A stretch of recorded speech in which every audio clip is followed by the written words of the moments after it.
Huu wa vilewesho mbalimbali umekuwa tatizo kubwa kwa vijana. Na wakati vijana hawa wako katika gereza la utumwa, wakiendelea kuweza kuugua maradhi hayo au ugonjwa huo uraibu, wengi wao familia zao nazo zinakuwa zinaugua, na ndio maana wengi husema kwamba addiction is the family disease. Wakati huyu mgonjwa anaugua na anaendelea kuweza kutumikia gereza hilo la utumwa, na familia nazo zinakuwa zinaugua hofu, wasiwasi, na wakati mwingine hali fulani za kuweza kumkatia huyo mtu tamaa. Lakini pia fikra zao zinakuwa zinamfikiria huyo mtu, wakati mwingine huyo mtu asije akawa amepata matatizo haya. Yani wanakuwa ni watu ambao hawako katika hali za kawaida kisaikolojia, lakini kihisia kiujumla. Wakati wanamleta katika nyumba ya upataji nafuu, wengi huhisi kwamba labda ni ile hali tu ya kuweza kupata maumivu ndio yanayomfanya huyu mtu kuweza kuendelea kutumia. Na maumivu nayozungumzia ni zile dalili anazokutana nazo baada ya kukosa. Hii inamaanisha kwamba ni zile withdrawal symptoms, ni arosto au dalili anazokutana nazo mgonjwa baada ya kukosa. Na ndio maana wengi wanapompeleka katika matibabu sehemu yoyote ile, wanachokiamini ni katika namna tu ya kuweza kuondokana na arosto, lakini wanashindwa kuweza kufahamu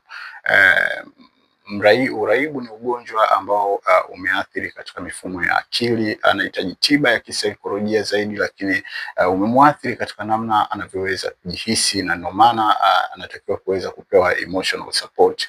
Lakini imemwathiri katika tabia pia, kuweza kufanya matendo ambayo yanastahili katika jamii.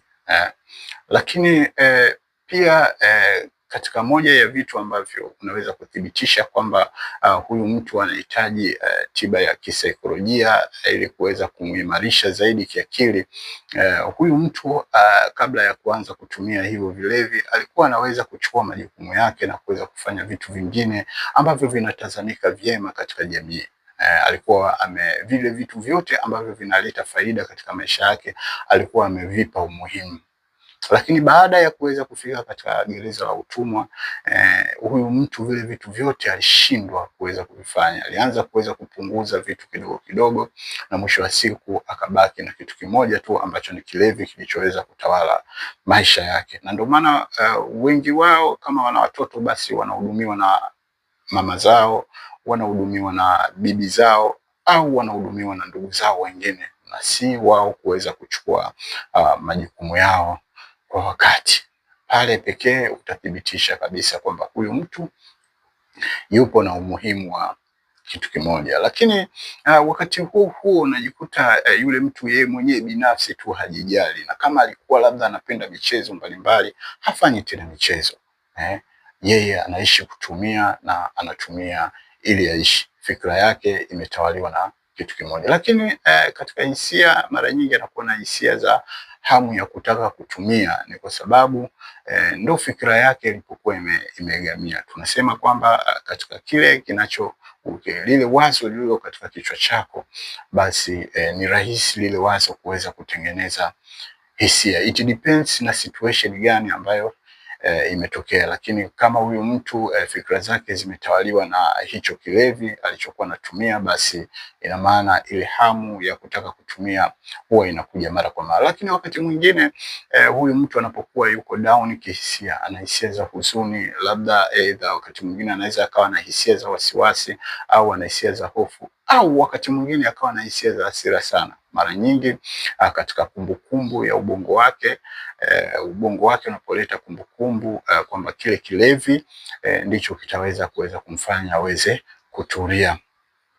Na ni kwa sababu tu hivi vilevi huwa vinadanganya sehemu fulani katika ubongo ambayo tunaita reward center. Reward center inadanganya, na pale mara nyingi inatengeneza zile dopamine ambazo ni za bandia, na huyu mtu anajikuta anapata utulivu kwa muda mfupi pindi kile kilewesho kinapokuwa katika mwili wake.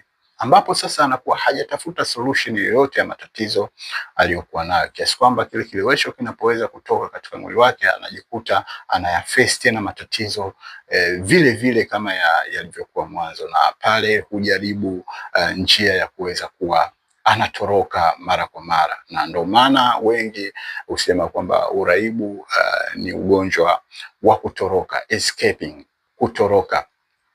Lakini pia wakati mwingine huyu mtu anajikuta kutumia tu pekee katika hali ambayo sio ya kawaida, inaonyesha kabisa kwamba huyu mtu ameanza kuweza kuwa na zile tabia ambazo hazistahili. Lakini wakati huo huo kama unavyofahamu, kama mtu anatumia sana na mfumo wa uwiano na wa mapato na matumizi haujakaa vizuri, basi huyu mtu ni lazima atakuwa anaanza kuwa na zile tabia ambazo hazistahili katika jamii, kwa sababu tu matumizi yanakuwa ni makubwa kuliko kiasi anachokiingiza. Ndio hapo anaanza kuwa mwongo, utapeli, lakini wakati mwingine anakuwa mwizi na hali nyingine tofauti.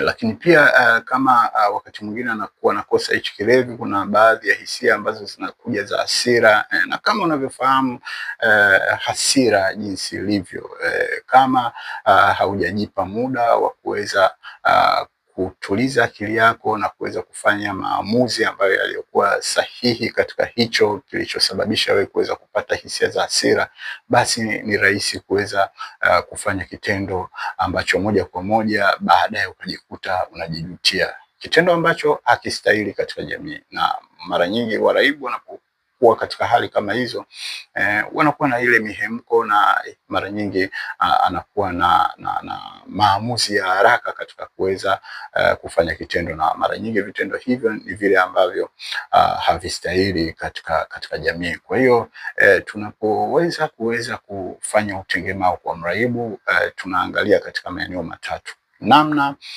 anavyoweza kufikiri, kuweza kuondoa kile kitu kimoja na kuweza kurudisha vile vitu vingi ambavyo vitaleta matokeo chanya au vitakuwa ni vya muhimu katika maisha yake binafsi. Lakini namna atakavyoweza kujihisi, namna ya kuweza kukabiliana na hisia mbalimbali pasipo kuweza kuleta athari yoyote katika jamii, lakini namna atakavyofanya matendo ambayo moja kwa moja yanastahili katika jamii. Na huo ndo utengemao kwa waraibu. Huwa ni mchakato, haiwezi kuweza kufanyika katika usiku mmoja.